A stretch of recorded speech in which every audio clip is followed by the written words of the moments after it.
She found him in a pool of black ice and darker blood, clutching 2 car seats like they were the only things tethering him to life. He was dying, and he was aiming a gun straight at her chest. The freezing rain had been hammering Chicago's Korean district for 4 hours straight. The kind of November rain that turned asphalt into glass and chilled straight through cheap delivery jackets. Vivian gripped the steering wheel of her beat-up Civic, the dashboard clock glowing 1:17 a.m. Her body ached, fueled only by cheap coffee and the desperate hope of a $25 tip. The prize for a high-value delivery to a defunct, unmarked restaurant called the Jade Lantern. This $25 meant her final student loan payment wouldn't bounce. She'd been grinding since 3 p.m., clinical rotations until 7, then straight into the delivery app grind. She'd started medical school 2 years in before money ran out, switched to nursing. Then grief made her drop out of both. Her feet throbbed in second-hand sneakers. Her stomach had been empty since the granola bar she'd split that morning, saving half for tomorrow. The app pinged. "You have arrived. Delivered to loading dock rear entrance. High-value order. $25 tip." Vivian's chest tightened with relief.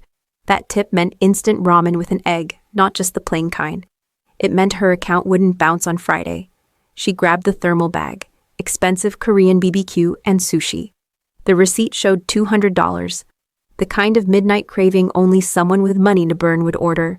Vivian killed the engine. The silence was immediate and wrong. No hum of machinery, no security lights, no guards. Just the percussion of rain on metal and the distant groan of the expressway. She'd delivered to warehouses before. They always had that industrial buzz of a place that never slept. This one felt abandoned, hollow. Just drop it and go, she thought, but that $25 tip. She stepped into the alley. The cold hit like a punch.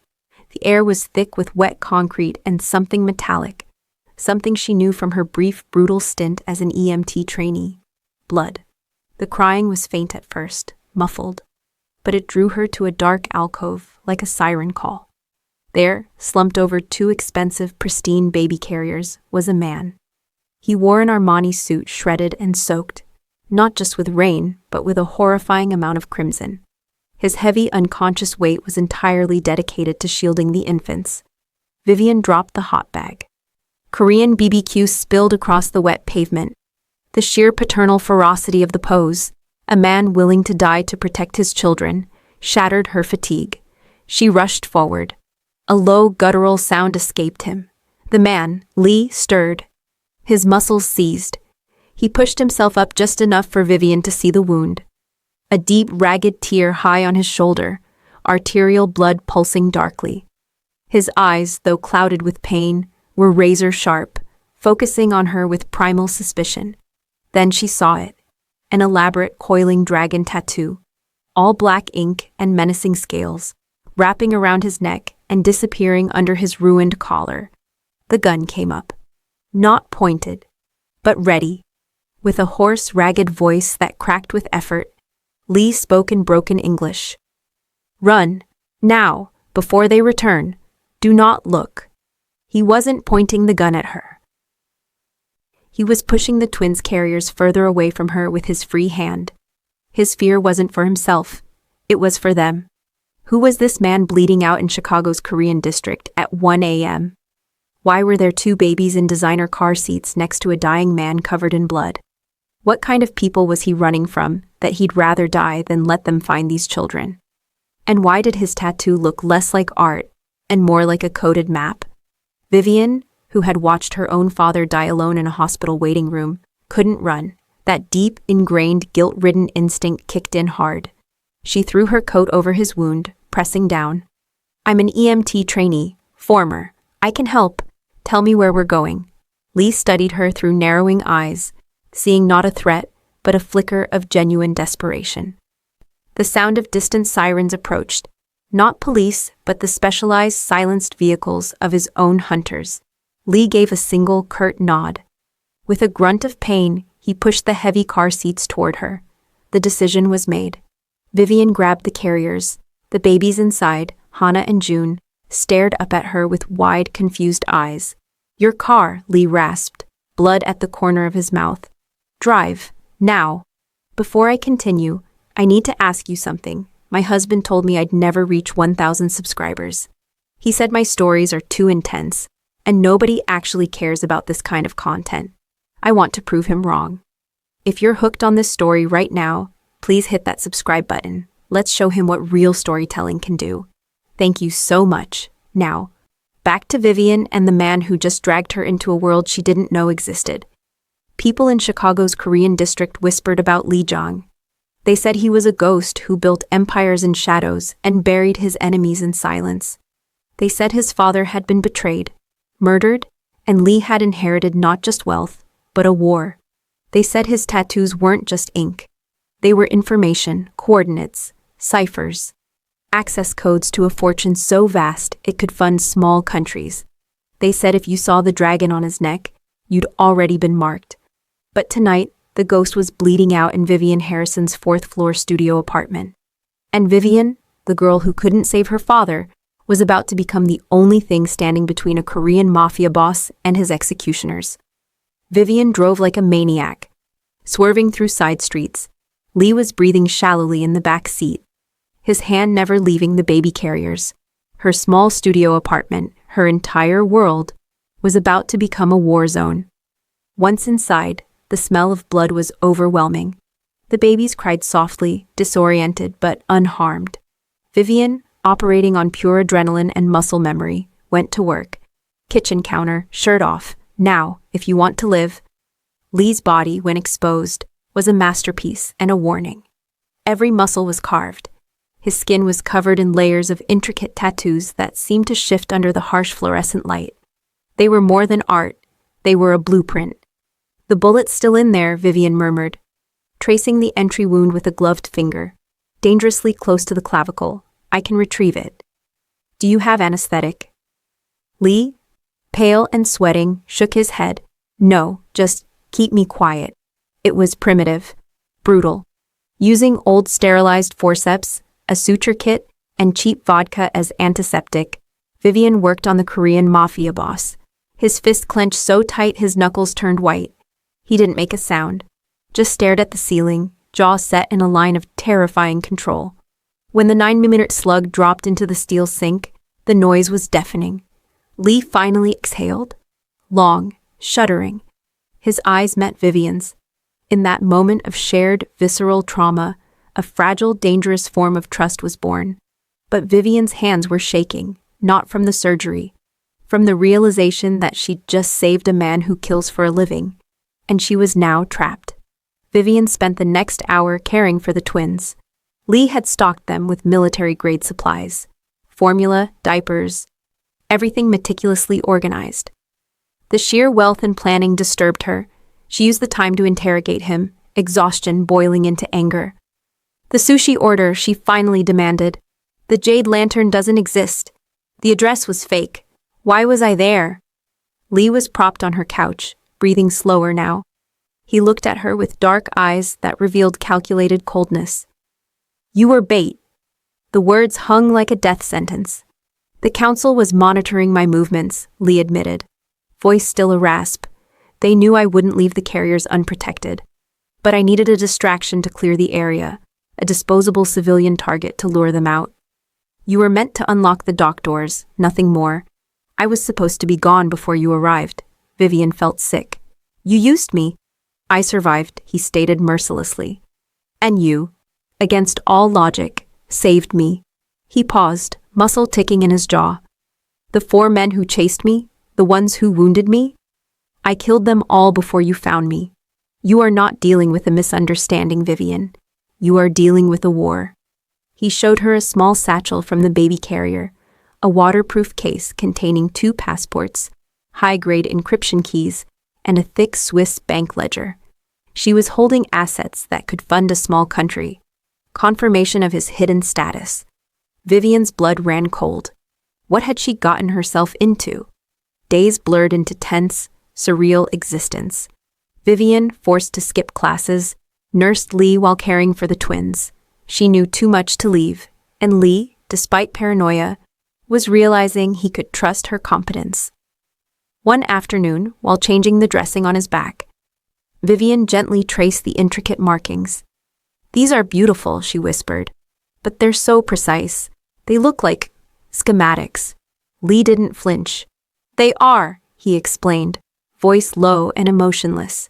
When my father was betrayed, he hid the family's wealth, the legitimate wealth, properties, companies, in a system of distributed, encrypted storage. The council believes the fortune is entirely liquid, but it's not. It's protected by multi-layered security. He turned slightly, showing markings on his ribs that resembled a city map. These tattoos are coordinates, ciphers, and access codes, he admitted. Permanent biological security keys. If I die, the system wipes instantly. They cannot access it unless I'm alive, or they peel the information directly from my skin.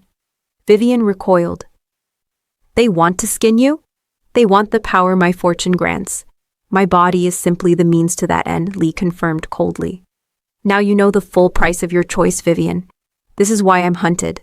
This is why you're now in danger. He looked at her with something that might have been regret. You saved my life, but you signed your own death warrant. Lee, restless and feverish, used a burner phone to contact his most loyal lieutenant, CO. The plan: immediate, heavily protected extraction out of the country. The call was brief and ominous, as CO reported that the Council of Elders, the shadowy, hyper-conservative leadership of the Guyong Syndicate, were incensed. They viewed Lee's survival as an insult, his recent Western choices, like having the twins, as weakness. They've escalated the threat, Zhang Nim, Seo's voice crackled.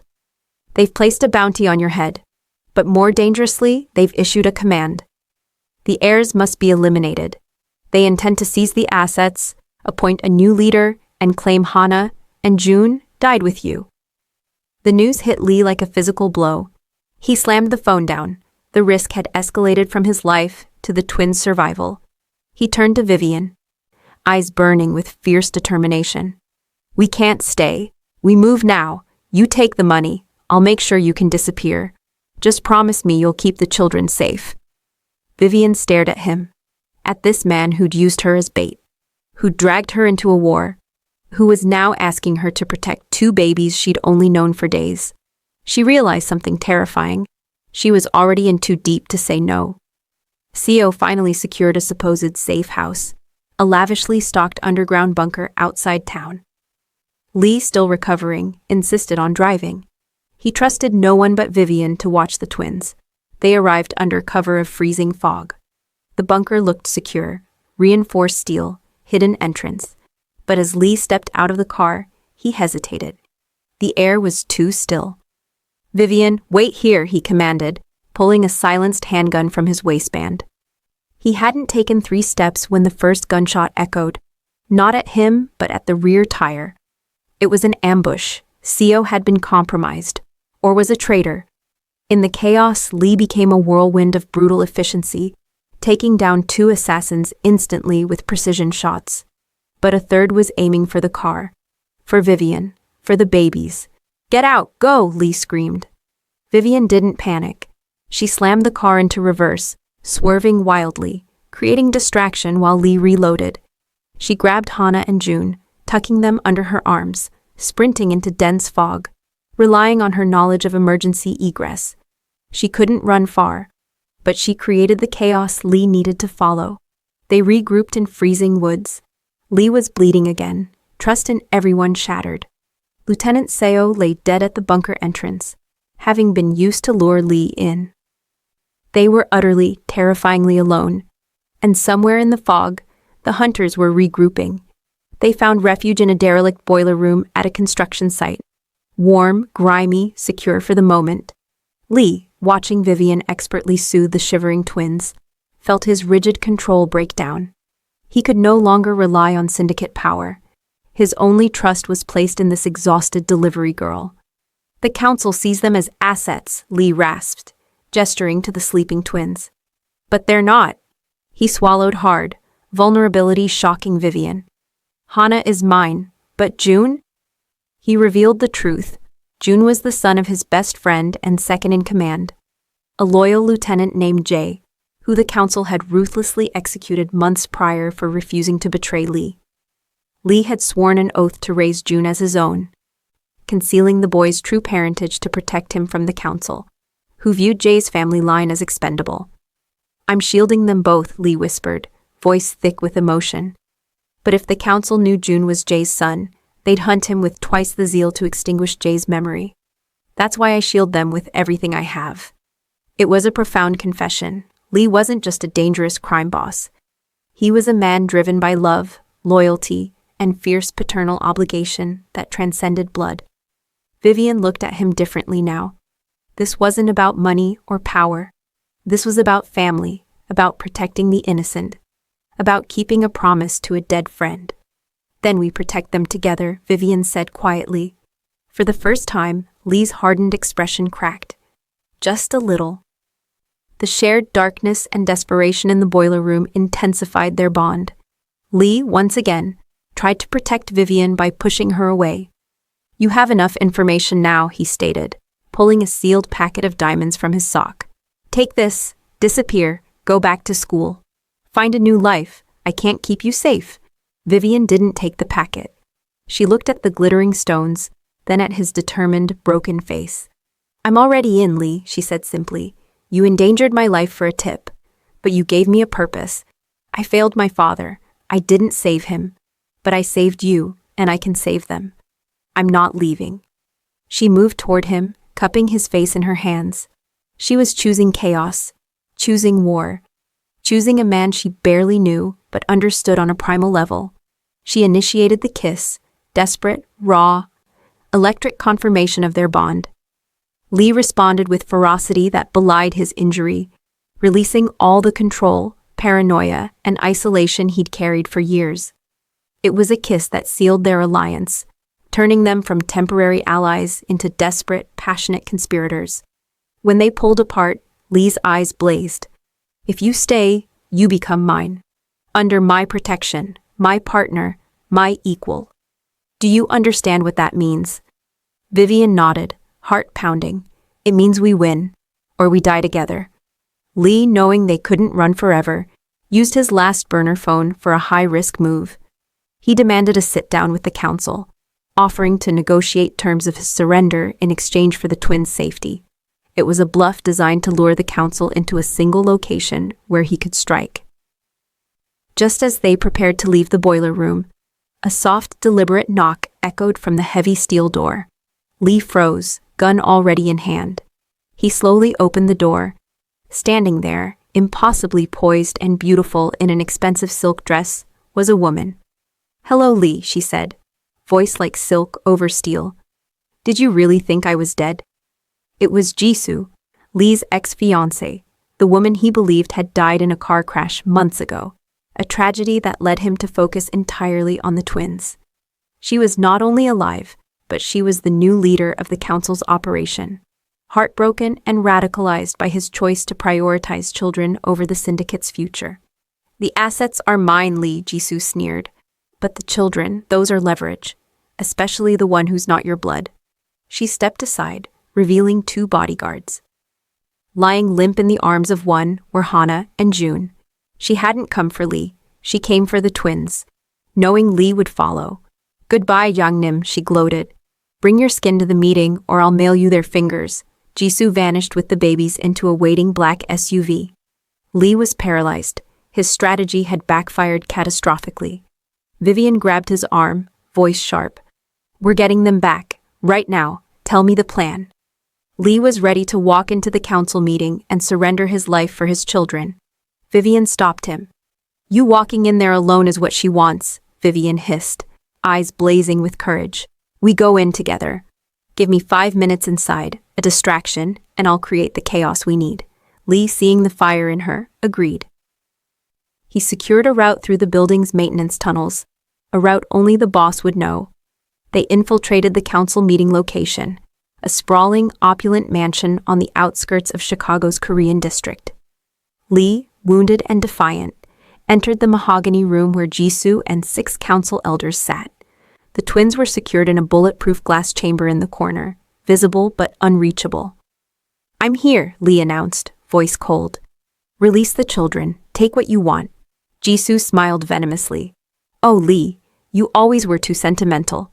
The children stay, your skin comes off, and your little delivery girl, She dies screaming.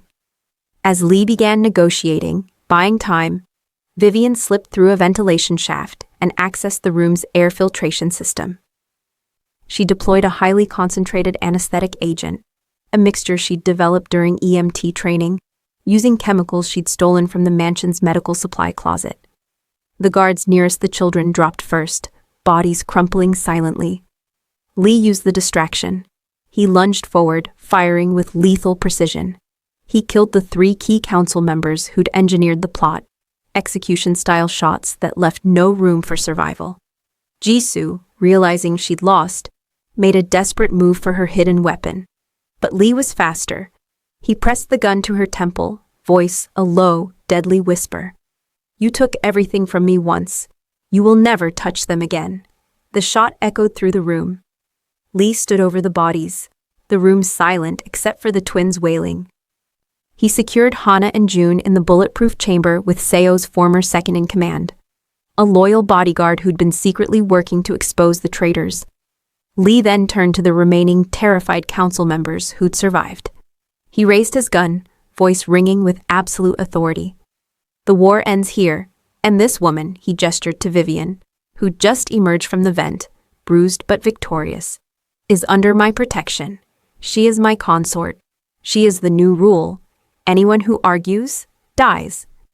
The remaining council members bent the knee. Lee had secured his life, the twins' future, and a new structure. The old guard was dead. The new era began with a delivery girl who refused to run. Vivian stood beside Lee, covered in dust and determination. She'd walked into that warehouse for a $25 tip. She walked out a queen. Months later, Lee, Vivian, and the twins lived in a remote, heavily secured estate overlooking the Pacific. The mansion was beautiful, safe, a fortress built on the ashes of the old council.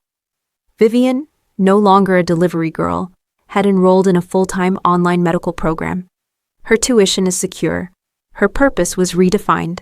She was no longer the girl who made herself small to survive. She was the woman who chose a war and won. She stood on the balcony, watching Lee play with the twins on the grass below. Hana was babbling happily, reaching for butterflies. June was clutching his father's finger with tiny, trusting hands. Lee's body was still covered in secrets, coordinates, ciphers, access codes, etched permanently into his skin.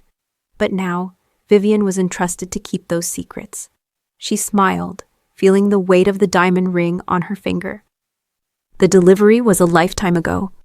One rainy night, one fake order, one $25 tip that changed everything. Lee looked up at her, his eyes soft in a way they'd never been before. He mouthed 3 words, "No regrets?" Vivian shook her head, her smile widening. "Not a single one," she whispered, because she'd finally saved someone. And in doing so, she'd saved herself. The babies laughed, the sun set golden over the Pacific. And for the first time in years, Vivian Harrison felt like she was exactly where she belonged. Home. If you made it to the end of this story, thank you for being here. My husband said I'd never reach 1,000 subscribers because my stories are too dramatic. But you just proved him wrong by watching until the very end. If you want more stories about ordinary people thrust into extraordinary circumstances, stories about love, survival, and second chances, hit that like button and subscribe. Let's build this community together. Thanks for watching, and I'll see you in the next one.